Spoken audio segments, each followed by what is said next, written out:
ကဲပရိသတ်ကြီးတို့ရဲရင်အောင်ရဲ့ပထမအဆုံး1 Championship ပွဲကြမှာမထင်ထားတာတွေဖြစ်ကုန်ပြီဗျာ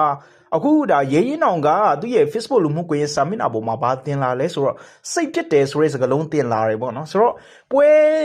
စထိုးဖို့ကမနေ့ပိုင်းပဲလူတော့တဲ့အချိန်မှာအခုဘလို့ဖြစ်တာလဲဆိုတော့တနိုင်ငံလုံးကပရိသတ်တွေကပွဲပြတ်သွားတာလားတကူဖြစ်သွားတာလားနော်ဒီမတိုင်ခင်မှာကျွန်တော်တို့ဒါ1 Championship ဘက်ကနေ level နော်ပွဲစဉ်ကိုအမျိုးမျိုးအပြောင်းလဲတွေလုပ်တယ်ပြီးတဲ့အခါကျကျွန်တော်ကြားသိရသလားဟုတ်လားဒီရဲရင်အောင်ဟာဒီပွဲအတွက်ဝိတ်ဝင်ဖို့အတွက်အများကြီးစူးစမ်းခဲ့ရတယ်နော်ဘယ်လိုပြောရမလဲမနေ့ပြန်ဝိတ်ချိန်မယ်ဆိုရင်ဒီနေ့လူမျိုးမှလုံးဝအစားတော့မစားဘဲနဲ့သူ့မှာတော့ရေခဲတွေမှာစိန်ပြီးတော့နော်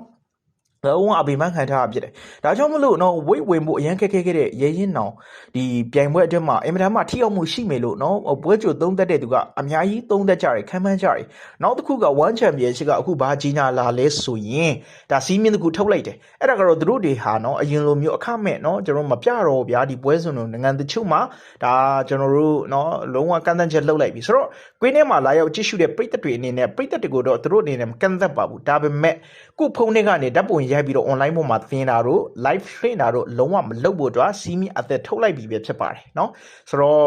ဒီ1 Championship ကဒီနောက်ပိုင်းမှာပုံမပြီးတော့ဈေးကွက်ကစားလာတွေပေါ့เนาะသူတို့အနေနဲ့ free ဆိုတာထက်ကိုသူတို့အနေနဲ့အကျိုးမြတ်အများကြီးရဖို့အတွက်ဒါကျွန်တော်တို့လှုပ်ဆောင်လာတွေစဉ်းစားလာတွေပေါ့เนาะဆိုတော့ရဲရင်အောင်ရေပွဲမပြတ်ပါစေနဲ့လို့ပဲဆုတောင်းတယ်အများကတော့ဒီပွဲမှာရဲရင်အောင်ဟာနော်စာချုပ်ရရှိပြီးသားဖြစ်တဲ့ဂျိုဂျိုနဲ့ထိုးရတယ်ဂျိုဂျိုက1 Championship မှာအရင်လေးရလက်ကောင်းတယ်နော် Champion ဖြစ်လာမယ့်သူလို့လေယာထားခံရတဲ့သူဖြစ်တယ်စာချုပ်လေးရပြီဆိုတော့အခုမှပွဲဥစားထိုးမိရင်းအောင်အခုလိုမျိုးလုပ်ပေးလိုက်တာကနော်ရှုံးစေခြင်းလို့နော်